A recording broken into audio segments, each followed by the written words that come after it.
नमस्कार। बड़ी खबर यह है कि लोकसभा से महिला आरक्षण विधेयक पास नहीं हो सका। इसे पास करने के लिए 2/3 बहुमत की ज़रूरत थी, लेकिन सरकार ये बहुमत जुटा नहीं पाई और 54 वोट से ये विधेयक गिर गया, पास नहीं हो पाया। अब आगे क्या होगा और आज संसद में क्या कुछ हुआ जानेंगे। हमारे साथ जितेंद्र सर हैं। सर, क्या कुछ हुआ आज संसद में? देखिए, नारी शक्ति वंदन विधेयक 2023 में पारित हो चुका था और उसके अनुसार महिलाओं को विधानसभा और लोकसभा में 33% आरक्षण दिया जाना है। लेकिन संविधान के अनुसार यह प्रावधान किया जा चुका था कि यह जो आरक्षण है वो 2026 के बाद होने वाली जो मत गणना है उस और परिसीमन है, उसके आधार पर महिलाओं को आरक्षण मिलेगा। लेकिन केंद्र सरकार की इच्छा थी और कोशिश की कि नहीं, हम 2011 की जनगणना को ही आधार बनाकर और परिसीमन कर हम 2019 के लोकसभा चुनाव से इसको लागू कर देंगे। तो इसके लिए संविधान में संशोधन आवश्यक था। तो 131वां संशोधन को लेके लगभग 131 घंटे, लगभग 21 घंटा लोकसभा में इस 21 घंटे तक इस पर चर्चा हुई, बहस हुई और इसमें लगभग 130 सांसदों ने हिस्सा लिया, जिसमें 56 महिलाएं थी। और वो संविधान संशोधन विधेयक जो था, जिसका उद्देश्य ये था कि हम 2011 की जनगणना को आधार मानते हुए परिसीमन कराकर हम 2029 से महिला आरक्षण को लागू कर देंगे, वो आज लोकसभा से पारित नहीं हो सका, वो गिर गया। लोकसभा में तो इसके पारित नहीं होने से अब क्या कुछ नुकसान हो सकता है? नहीं, हम थोड़ा आंकड़ा बता देते हैं। तो लोकसभा के आज 528 सांसदों ने इसमें मतदान किया।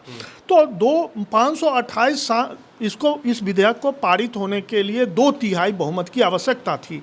तो 528 का 2/3 326 मत होते हैं, लेकिन पक्ष में मात्र 298 मत ही पड़े, अर्थात लगभग 54 मतों से यह विधेयक लोकसभा से पारित नहीं हो सका।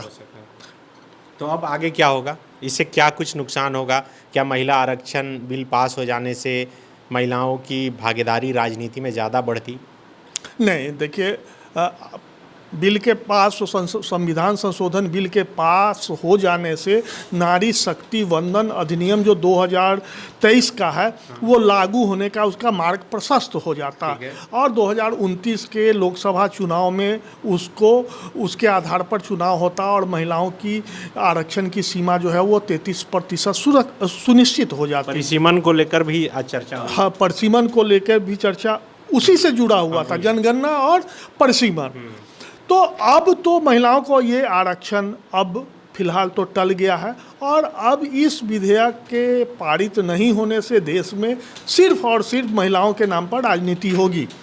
भाजपा कहेगी कि विपक्ष जो है वो महिला विरोधी है, वो महिलाओं को आरक्षण नहीं देना चाहती है, राजनीति की मुख्य धारा में महिलाओं को आने से रोकना चाहती है भाजपा। और भाजपा का ये तर्क होगा और विपक्ष का तर्क ये होगा कि सरकार की मंशा ठीक नहीं थी। अभी मतलब क्या तर्क है विपक्ष का? विपक्ष का 2 तरह का मुख्य तर्क है कि जो महिलाओं को जो आप आरक्षण देंगे तो उसमें महिलाओं के आरक्षण में आरक्षण होना चाहिए, मतलब उसमें जातिगत आरक्षण होना चाहिए, एसटी, एससी, ओबीसी का कोटा निर्धारित होना चाहिए।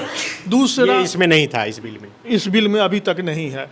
दूसरा, विपक्ष का जो मुख्य आरोप ये है कि आप नए सिरे से जनगणना कराकर तब आप परिसीमन कराइए, उस आधार पर आप महिला आरक्षण विधेयक बिल को मतलब पास कीजिए और उस पर आगे वर्क कीजिए। और सरकार 2011 की जो बिल जनगणना है उसी आधार पर, जैसे आज आप देखे होंगे सुप्रियो भट्टाचार्य ने भी कहा है कि 2023 का जो महिला आरक्षण विधेयक है उसके हम पक्ष में हैं, लेकिन ये वर्तमान जो बिल है उसके हम विरोध में है। आप पहले मतगणना कराइए तब परिसीमन कराइए। और सरकार क्या कर रही थी इस विधेयक के माध्यम से?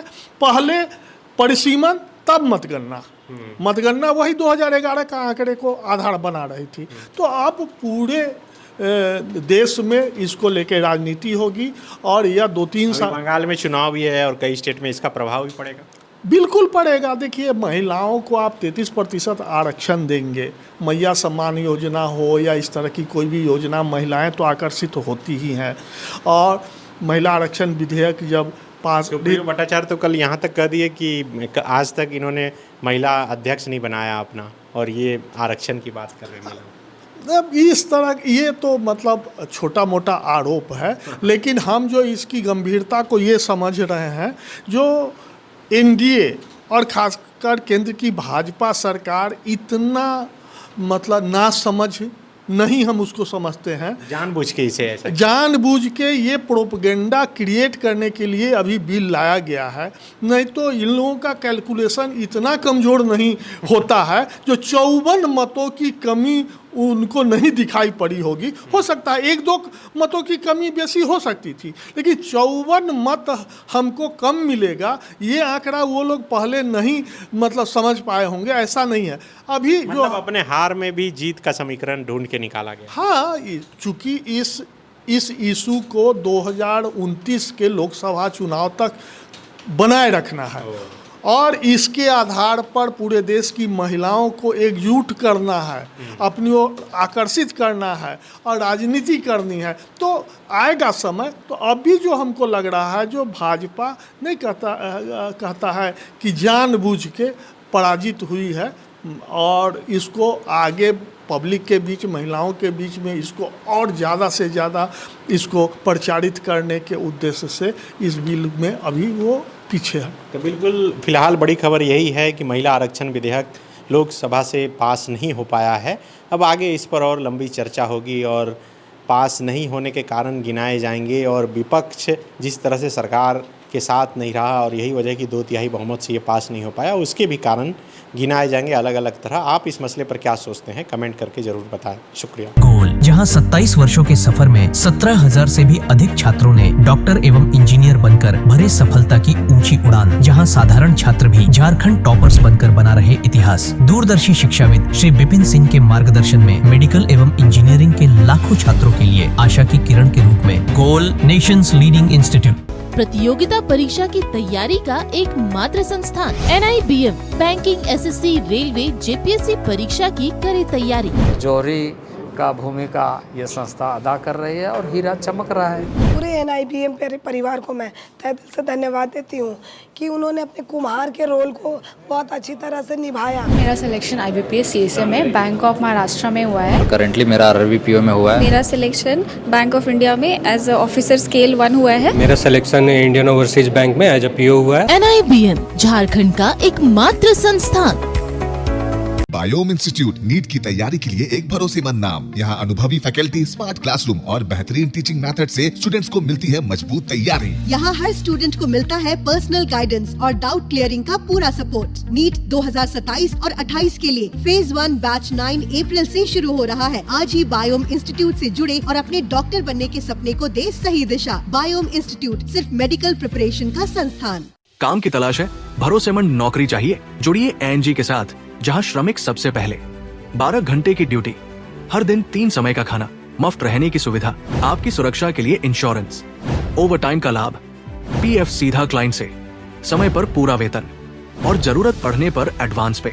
ANG मैन पावर सॉल्यूशंस, सम्मान के साथ काम, भरोसे के साथ कमाई। आप भी है देश सेवा के लिए तैयार, तो आपका सपना होगा साकार। 10th 12th के बाद NDA में जाने का रास्ता रॉ डिफेंस एकेडमी करेगी आसान। और एडमिशन से पहले सभी जरूरी क्राइटेरिया की जांच की जाती है, जैसे height, weight, eye rotation, chest measurement, carrying angle, colour blindness. यहाँ एक्स एंड सर्विंग ऑफिसर्स के गाइडेंस में रेगुलर SSB और वो सब कुछ जो आपके एग्जाम क्रैक करने के लिए जरूरी है। मतलब एडमिशन से पहले ही आपको पता होगा कि कहाँ मेहनत करनी है। तो ज्यादा इंतजार मत कीजिए, क्योंकि नए बैच की डेट अनाउंस हो चुकी है। और अधिक जानकारी के लिए स्क्रीन पे दिए गए नंबर पर संपर्क करें।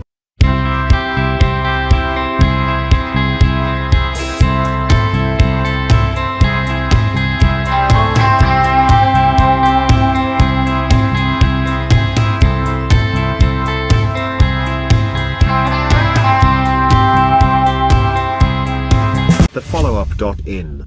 Like, share, and subscribe. www.thefollowup.in